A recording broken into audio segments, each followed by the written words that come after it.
সমন্বয়ক জনাব এহসানুল হুদা সহ আমার সামনে উপবিষ্ট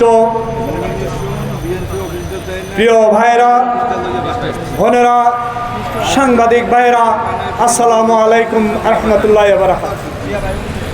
প্রিয় ভাইরা, আজকে গণ অধিকার পরিষদ এমন একটি ইস্যু নিয়ে রাজপথে নেমেছে যেটা সারা বাংলাদেশের ৯৯ মানুষের একান্ত অন্তরের অন্তঃস্থলের দাবি হিসাবে আমরা পরিগণিত হতে দেখেছি।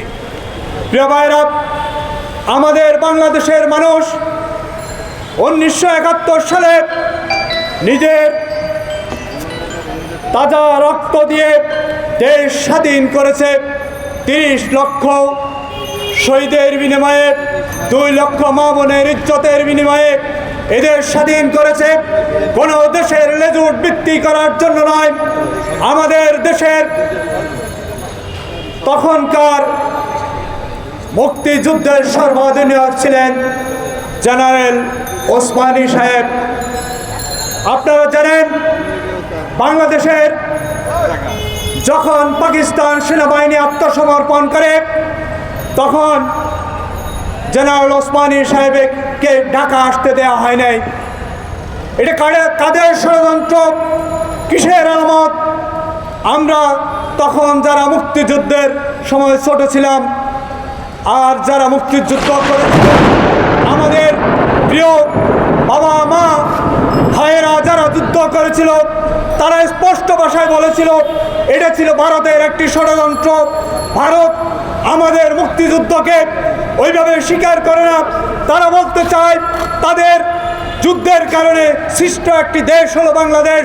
আমরা এটা বলতে চাই, আমরা তোমাদের যুদ্ধের কারণে সৃষ্ট বাংলাদেশ না। আমরা আমাদের যুদ্ধ করে রক্ত দিয়ে, মা বোনের ইজ্জত দিয়ে এই বাংলাদেশ স্বাধীন করেছি।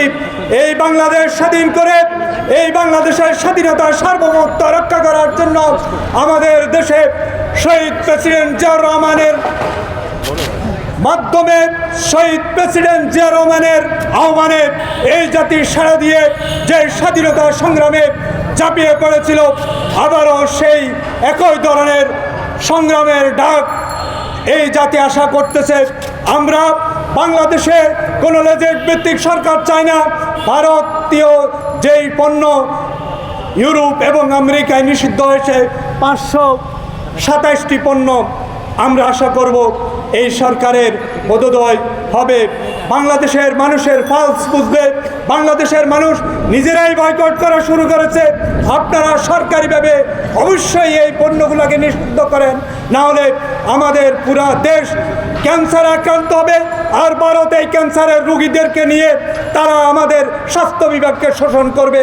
আমি আশা করব এই সরকার আমাদের এই শোষণের হাত থেকে, ভারতের নিষ্পেষণের হাত থেকে আমাদেরকে রক্ষা করবে। ওমা তৌফিক ইল্লা বিল্লাহ। আসসালামু আলাইকুম ওয়া রাহমাতুল্লাহ।